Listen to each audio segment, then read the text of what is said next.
রব্বুল আলামিনে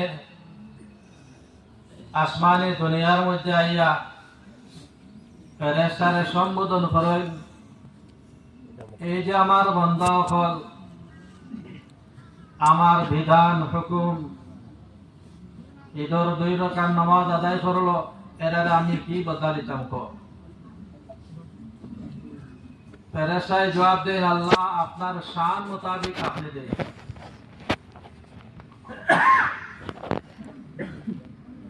তখন মহান রব্বুল আলামিনে সাইর জিনিসের কসম করে কইন, ফাউশহিদু মালাইকাতি ওয়া ইজ্জতি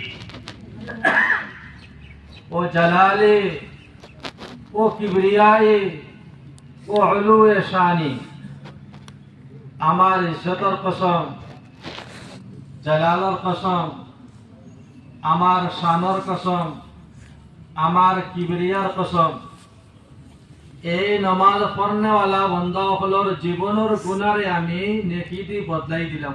সুবহানাল্লাহ। قد بدلت لكم السيئات بالحسنات, জীবনের সারা গুনার আমি নেকি দি বদলাই দিই। সুবহানাল্লাহ। মহান রব্বুল আলামিন আমদারে এত মায়া করছেন উম্মতে মুহাম্মাদি আলা সাহিয়া সালাতু ওয়া সালামের উপরে, কারণ হুজুরে পাক সাল্লাল্লাহু আলাইহি ওয়াসাল্লামের খাতির নবী যে ফরমান,